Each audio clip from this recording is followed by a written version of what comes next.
여호수아서 9장, 여호수아 9장 1절에서 6절입니다. 우리 같이 본문을 읽겠습니다. 이 일 후에 요단 서쪽 산지와 평지와 레바논 앞 대해 연안에 있는 헷 사람과 아모리 사람과 가나안 사람과 브리스 사람과 휘 사람과 여부스 사람의 모든 왕들이 이 일을 듣고 모여서 일심으로 여호수아와 이스라엘에 맞서서 싸우려 하더라. 기브온 주민들이 여호수아가 여리고와 아이에 행한 일을 듣고 꾀를 내어 사신의 모양을 꾸미되 헤어진 전대와 헤어지고 찢어져서 기운 가죽 포도주 부대를 나귀에 싣고 그 발에는 낡아서 귀여운 신을 신고 낡은 옷을 입고 다 마르고 곰팡이가 난 떡을 준비하고 그들이 길갈 진영으로 가서 여호수아에게 이르러 그와 이스라엘 사람들에게 이르되 우리는 먼 나라에서 왔나이다. 이제 우리와 조약을 맺읍시다 하니. 아멘. 점심 식사를 하면서 오랜만에 옛날 이야기들이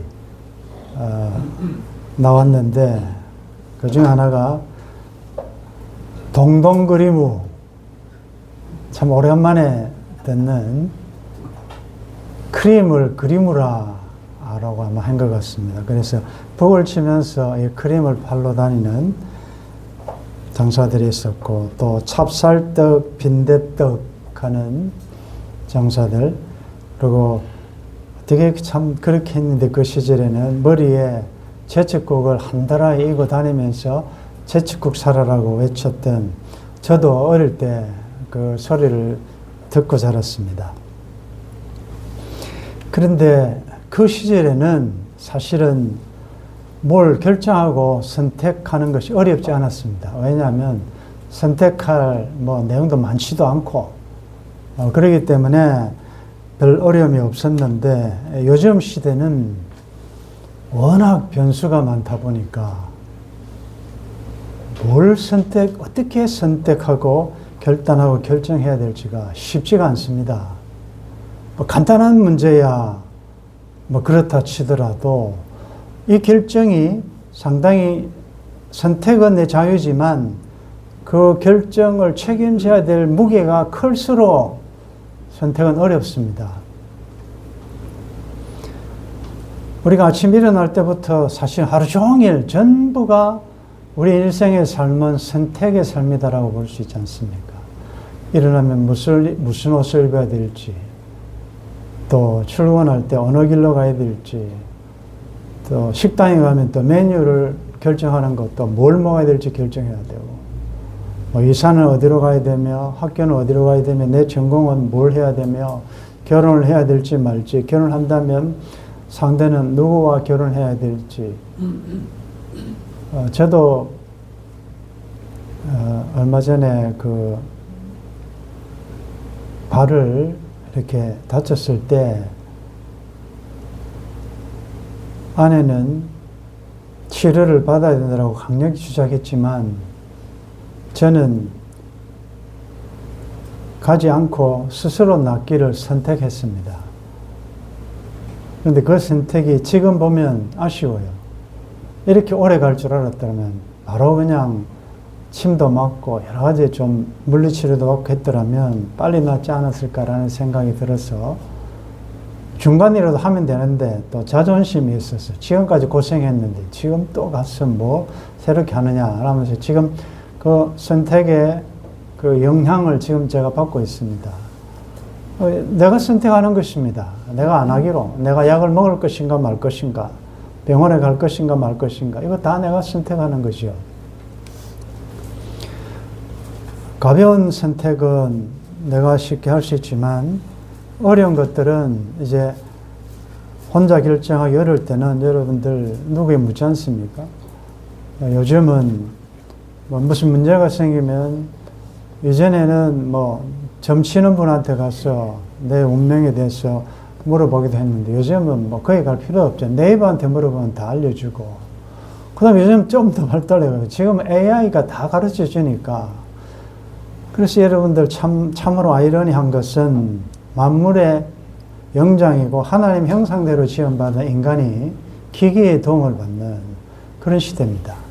놀랍게도 이상하게도 큰 문제가 생기면, 그리고 급한 문제가 생기면 여러분들 성경에 묻지 않습니다. 성령님께 묻지 않습니다. 의외로 우리는 내 판단과 내 주위의 조언을 먼저 찾지, 하나님은 뭐라고 말씀하시느냐에 대해서는 조금 뒷전인 것 같습니다.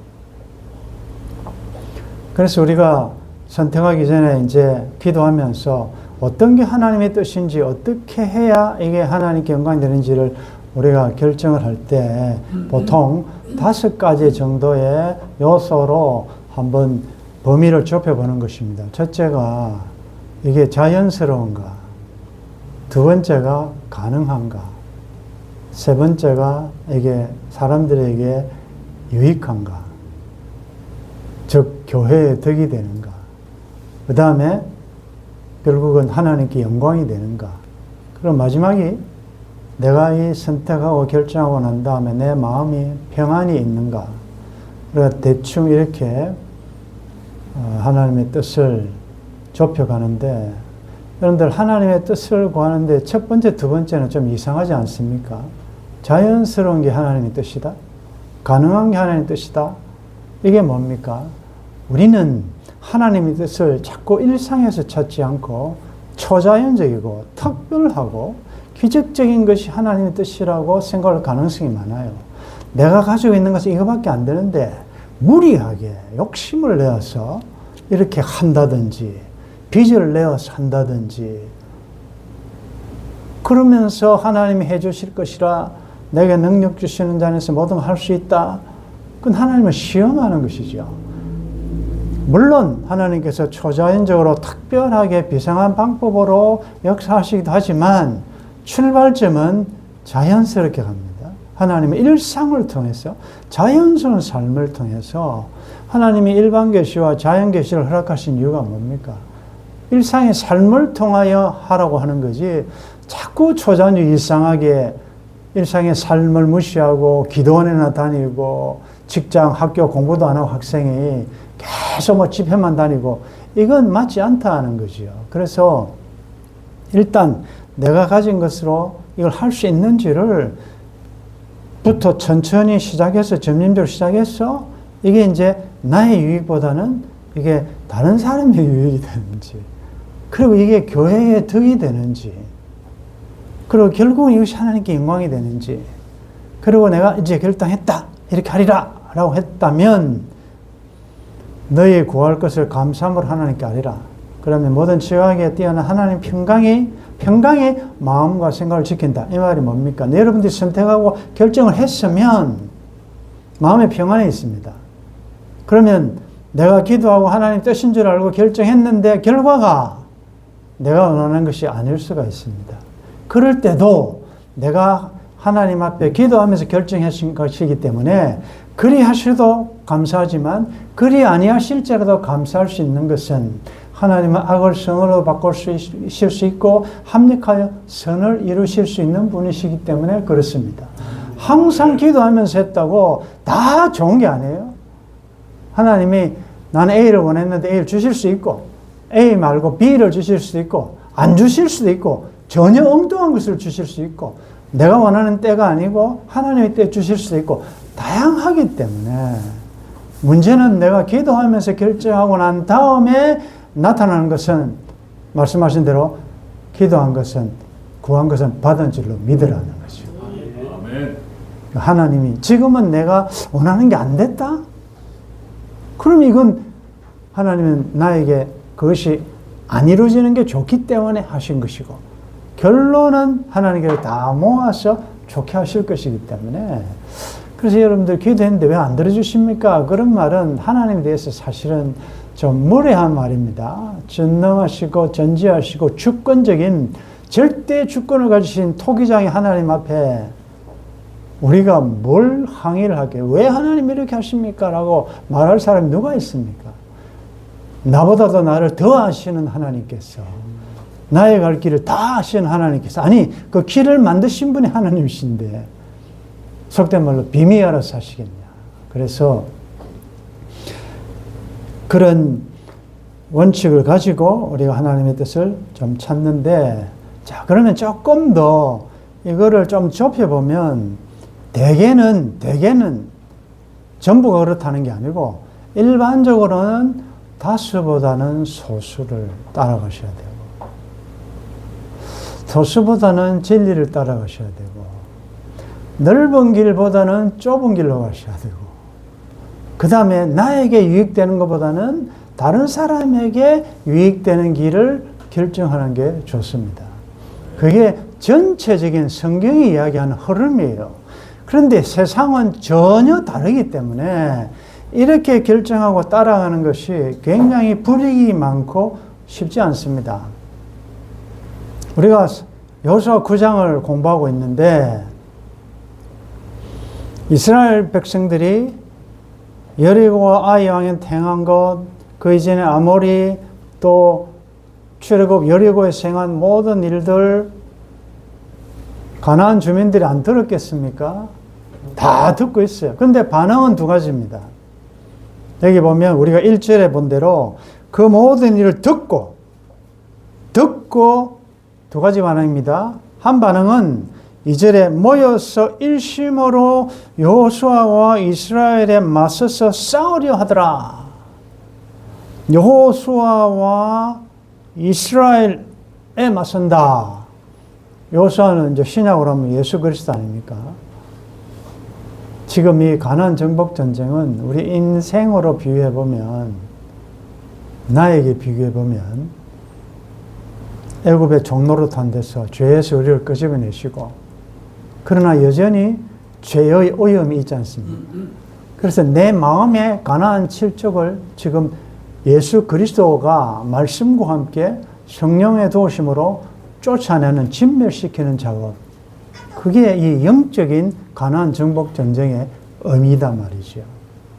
그런데 이 사람들은, 이 연합군 모여서 그 이전에는 별로 사이도 안 좋았지만 이스라엘과 여호수아와 대적하는데 한 마음이 되어서 싸우려고 했다. 이것은 예수님과 하나님의 교회, 하나님 나라를 대적하여 싸우는 거 아니겠습니까? 그 다음에 또 하나 반응은 기브온 주민들입니다. 3절에 보면 기브온 주민들이 똑같습니다. 여호수아가 여리고와 아이에게 행한 일을 듣고, 그들도 들었습니다. 듣고 그들은 투항하기로 결정을 했습니다. 여호수아 쪽으로, 지금으로 이야기하면 하나님 편으로, 하나님 쪽으로 살기 위하여 항복한다는 것이죠. 자, 이게 쉬웠겠습니까? 지금 모두가 다 합쳐서 싸우려고 하는데 우리는 못하겠다, 우리는 거기 동맹국으로 안 가겠다, 이렇게 하면 거기에서 당하는 왕따, 결국은 나중에 공격당하잖아요. 기본이 마찬가지예요. 진리 따라 하나님 편에 서면 세상에서 어려움 많이 당합니다. 세상의 임금이, 사탄이 가만히 있습니까? 좁은 길로 가는 우리를 향하여 여러 가지 불이익을 준다. 666이라는 인을 받지 않으면, 즉 마귀에게 속하지 않으면 여러 가지 불이익을 준다는 그런 의미죠. 그럼에도 불구하고 기브온 주민은 소수를 택했습니다. 외로운 길을 가기로 결정했습니다. 다수를 따르지 않았습니다. 결론이 어떻습니까? 하나님 편에 서서 하나님 따라갈 때 좁은 길이고 많이 가지 않고 외로운 길이지만 그들은 결국은 구원받았습니다.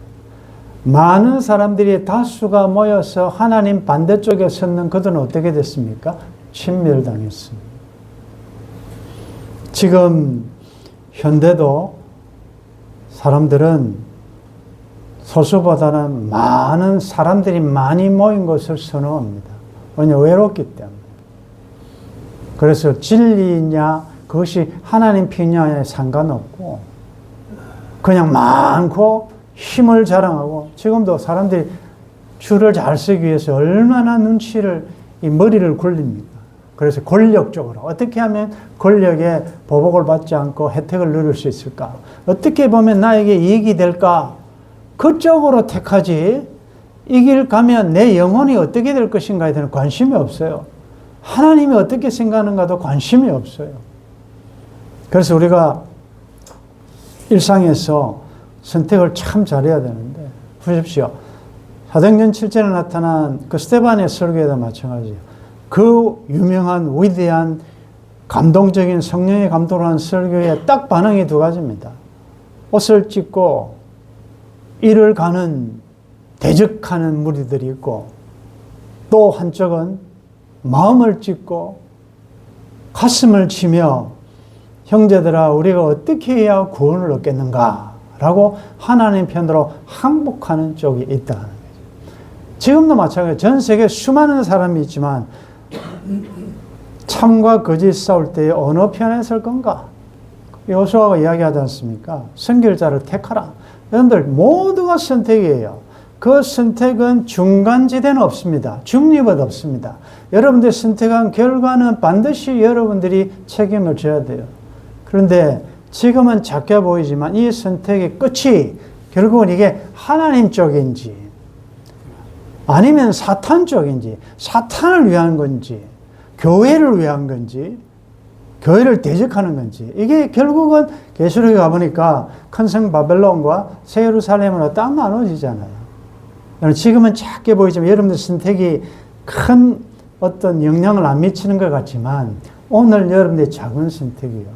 잘못 선택하면 끝이 엄청나게 이렇게 영혼까지 연결된다는 것을 생각하시고 선택하는 것을 대사로 여기셔야 돼요. 잘 선택하셔야 돼요. 오늘도 이제 예배를 마치고 여러분들 삶의 현장으로 가면 두 가지 길이 있습니다.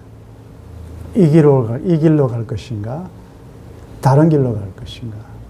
거기에는 성령님과 악령의 PR, 너 그 길로 가면 힘들 건데, 죽을 건데, 손해볼 건데, 그럼에도 불구하고 이 길이 주님 가신 길이고 좁은 길이고 협착하지만 이 길 끝에서 주님 만날 수 있다라는 성령의 감동이 있을 것이고, 또 한쪽은 야, 뭐 그렇게 까다롭게 혼자 잘 믿으려고 그래 고생하냐?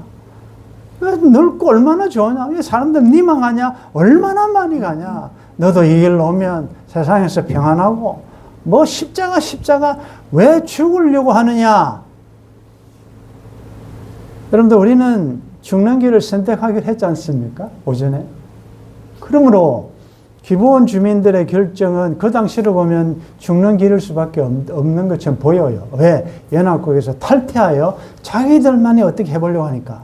그러나 그들은 올인했단 말이죠. 이 길만이 살 길이다 생각하고 종이 되더라도 이 하나님과 화목해야 살 수 있다라는 선택을 했기 때문에 진멸당할 수밖에 없는 상황에서 하나님은 그들을 구원하시더라는 거죠.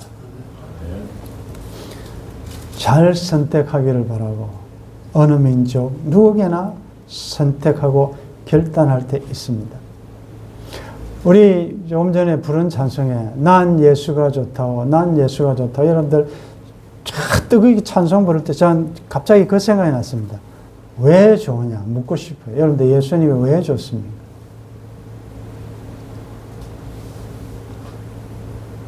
그래서 한 시가 생각나는 거예요. 엄마와 엎혀 있는 딸이 대화하는 것. 엄마는 내가 왜 좋아? 딱 두 마디, 그냥. 너는 왜 엄마가 왜 좋아? 그냥. 그게 무슨 말입니까? 엄마가 이거 해주고 저거 해주고 조건이 아니고 엄마 존재 자체가 좋은 것입니다. 여러분들 여호와 삼마 하나님은 거기 계신다. 하나님 존재 자체가 우리의 기쁨이어야 합니다. 뭐 그리 하시니까 좋고 안 그러면 안 좋고 섭섭하고가 아니고 하나님이 살아계신 자체가 좋은 것입니다. 하나님이 있으니까 살맛이 나는 거 아니겠습니까? 나에게 뭐 잘해줬어 뭐 안 해줬어 그게 아니고 하나님의 얕은 나에게 필요한 것은 뭐가 필요한 걸 제일 잘 아시니까 앞으로 선택할 때 하나님이 무엇을 기뻐하실까? 이게 하나님을 기쁘시게 하는 것일까? 하나님께 영광이 되는 것일까? 좁은 길이라도 바른 선택을 함으로 하나님께 영광 돌리는 여러분들 남은 여정 되시기를 주의 이름으로 축원합니다. 아멘. 선택 장애가 많습니다. 이전에는 상당히 스마트하고 똑똑하다고 생각했는데 세월을 많이 살수록 참 결정하기가 쉽지 않습니다. 눈에 보이는 대로 들리는 대로 내 경험대로 결정했다가 낭패본 일이 많기 때문에 무엇이 이루어졌다고 하나님의 뜻이라고도 할 수 없고 원치 않은 길로 간다고 하나님 뜻이 아니라고도 할 수 없기 때문에 하나님 이제부터의 우리의 선택은 하나님의 뜻, 하나님의 목적, 하나님의 영광을 위한 하나님을 기쁘시게 하는 선택이 되기를 소원하고 그 길이 비록 좁고 협착하고 많은 사람이 가지 않고 세상에서 불이익을 당하더라도 주님 가신 길이라면 어디로 인도하신지 선택하며 따라가는 주의 백성들 되게 도와주옵소서. 기부원 주민은 온갖 불이익을 감수하고도 하나님과 화목하는 쪽을 선택함으로 그들은 진노 중에서도 멸망당하지 않고 살았습니다. 사는 선택, 사는 결정, 살았기 때문에 영생을 가졌기 때문에 그 길을 따라가는 주의 백성들 되기를 간절히 소원하고 주 예수님의 이름으로 기도드리옵나이다. 아멘.